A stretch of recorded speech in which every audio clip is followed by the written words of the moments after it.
这个小男孩面对眼前的大黑豹，非但没有害怕，还若无其事地把手伸进黑豹的嘴里，这把黑豹都给整不会了。善良的黑豹将他带回丛林，并托付给狼王抚养。他在狼群中慢慢长大，白色的母狼对他宠爱有加，还有一群小狼崽兄弟陪伴左右，而黑豹会时不时地教他生存技能，日子过得充实而幸福。在旱季，当象征和平的巨石露出水面，所有动物必须停止争斗，他们会和谐地聚集在一起，分享唯一的水源，这是丛林中必须遵守的法则。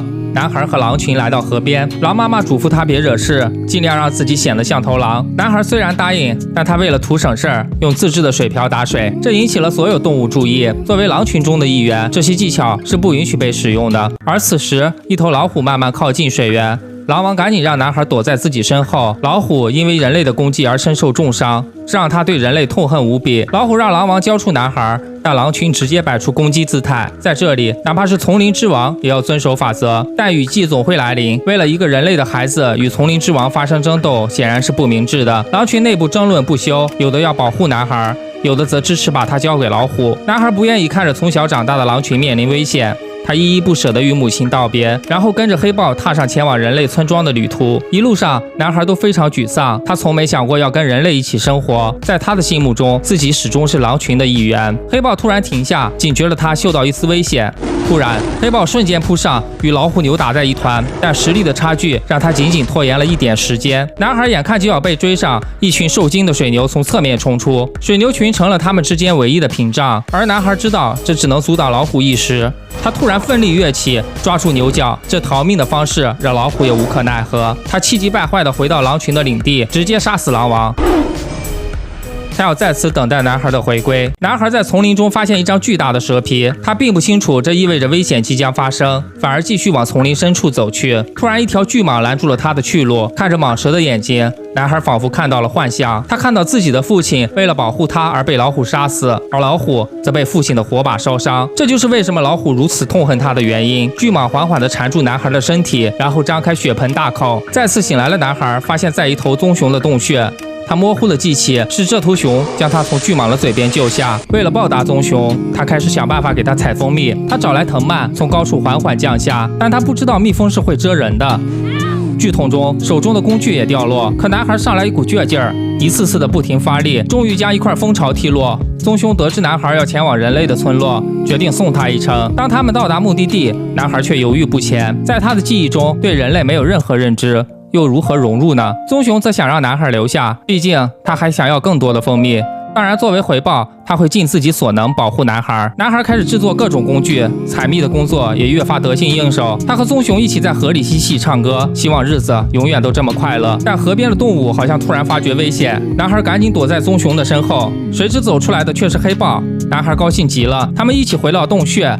男孩给黑豹展示自己的劳动成果，但黑豹却异常生气，因为男孩再次使用了作为人类的技巧。他命令男孩明天一早跟他离开。晚上，一群大象围着大坑在不断的哀嚎。男孩上前查看，然后赶紧回身拿起绳索下到坑里。随着大象的用力，一头小象被救出。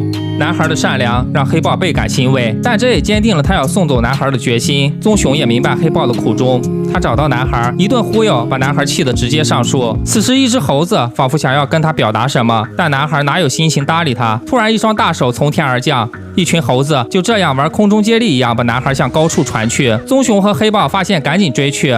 但猴子抓着男孩越爬越高，最终到达位于山顶的一座神庙。这头狗熊趴在悬崖上瑟瑟发抖，明明有恐高症，却非要逞强。而旁边的黑豹则在不断的鼓励他向上看，很快就到了。他们要前往山顶救男孩，而此时的男孩却发现神庙的主人竟然是一头巨大的金刚。他向男孩提出交易，他来保护男孩不受老虎的威胁，但男孩得教给他如何使用火焰。可男孩自己都不知道火是个什么东西，又怎么教给他呢？眼看双方剑拔弩张，棕熊却悠哉悠哉地走进来，忽悠技能直接点满，吸引了所有猴子的注意力。黑豹示意男孩偷偷溜走，但还是被发现。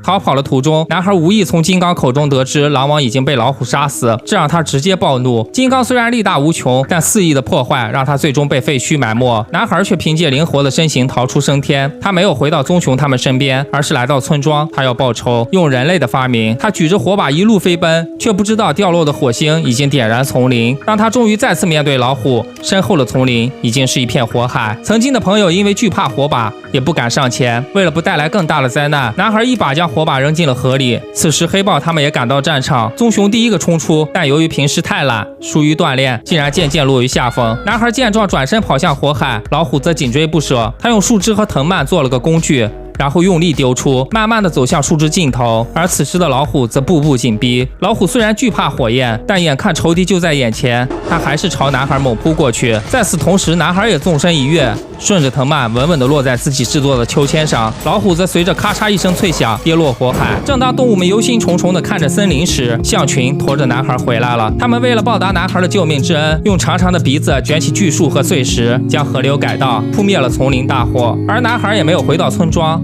他作为人类，在丛林中快乐的生活。一阵剧烈的晃动袭来，克服恐高的棕熊竟然学会爬树了。